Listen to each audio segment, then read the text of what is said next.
There are four main types of deviant languages set up by linguists: hybrid, Creole, dialect, and pidgin. Currently, Sign is categorized as a pidgin language, but I believe that it should be categorized as a hybrid language.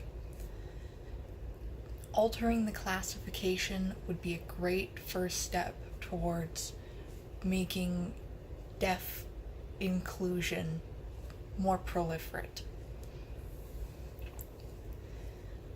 First of all, let's explain why Sign isn't a pidgin language.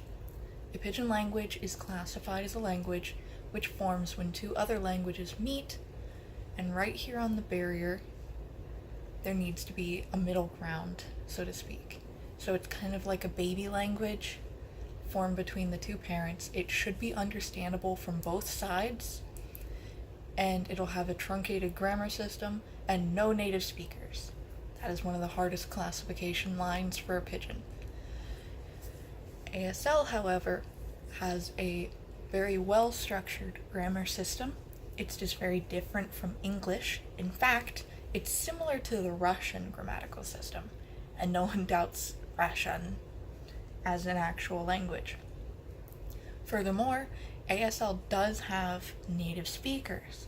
There are plenty of deaf families with deaf parents who have deaf children and teach them ASL as their first language and English as their second language.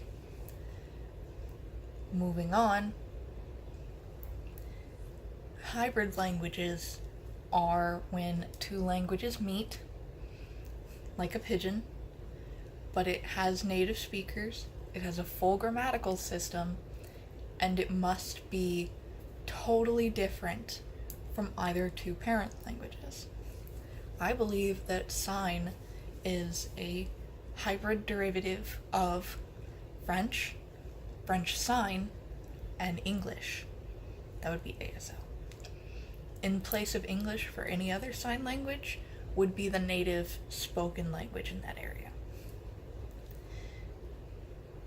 ASL has a totally separate lexicon from English. It's not just an iconic language of gestures. There are gestures like baseball or fishing, which are very iconic, very easy to understand if you don't speak sign. However, there are other signs like glasses, exchange,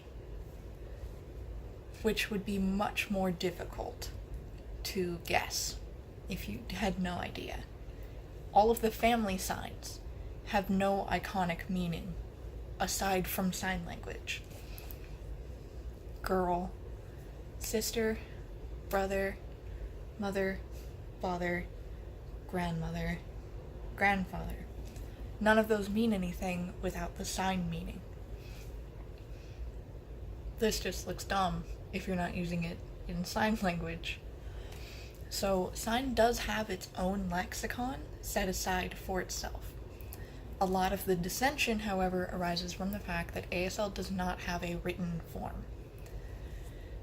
Which is true, it does usually fall back upon whatever the native spoken language's written form is, and it does have a few modified forms, but they still use the lexicon of a native language in those modified forms. However, I would like to present the case of Mediterranean whistle languages, African click languages, and the whole Harappan society, all of which never have a written form and fall back upon written forms used in the area. The Harappan society, in fact, we don't know much about it because they had no written form of language. They left nothing behind that we could use to understand them. The name is derivative of the area, in fact, but they had a perfect grid system for their city, and they had one of the earliest forms of plumbing ever created. So not having a written form is not a sign of lack in a language. It just means that the language is not inherently set up for a written format. It would be very difficult to write something like this, or a whistle, or a click, because they aren't like sounds that we typically associate with a phonetic alphabet. In an alternate universe, perhaps we would have made a phonetic alphabet out of whistle sounds, and spoken languages like this would be the ones without a written form, because it just doesn't comply. Moving on, I would like to give some honorable mentions to the other two linguistic forms that ASL also does not fit under. First would be a creole. A creole is the step between a pidgin and a hybrid, where it's usually understandable from both sides, but it has native speakers and it typically has a full vocabulary and grammar system, such as French Creole, which uses about half and half French and English. It's recognized as a full Creole language, and there are plenty of children who grow up knowing that as their first language. However, it may be difficult, but an English speaker or a French speaker would probably be able to communicate maybe at a lower level, but nonetheless they would be able to get their point across to each other. However, once again, sign is not iconic enough for it to be considered a Creole language. Moving on, we have the last one, a dialect.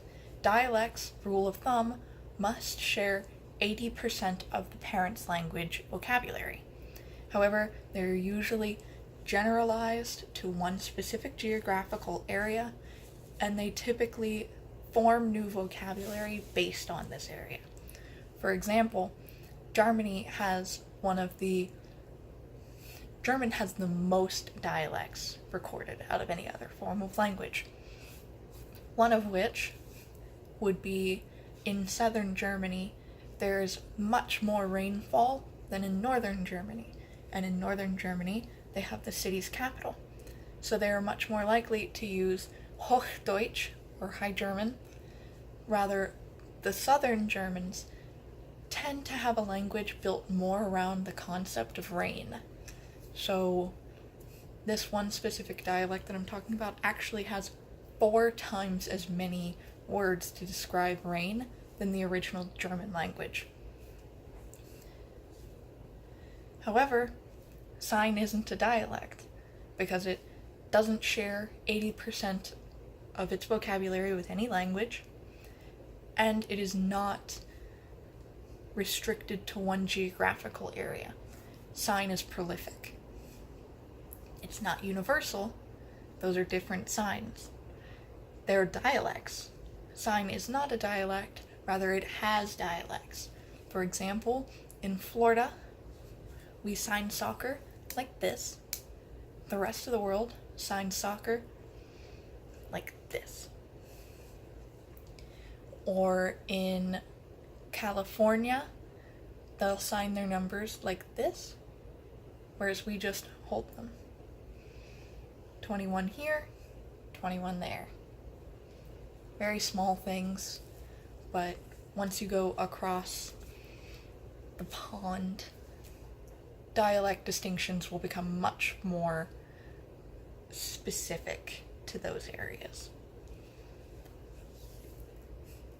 In summation, there are 4 linguistic categories for deviant languages. Starts with a dialect. 2 languages meet, we have a pidgin. The language becomes stronger, it becomes a Creole.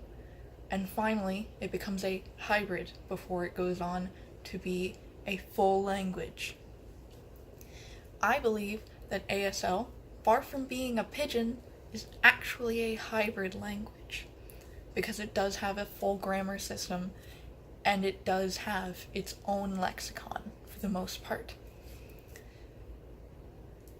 In conclusion, I believe that reclassifying ASL from a pidgin to a hybrid would help increase the importance of the language, which would create a future that is for everyone, not just people who can hear. Right now we rely on a lot of things that just can't be used by deaf people, and there's a lot of stigma around signing as your only language, but it's the only language that they have. Thank you.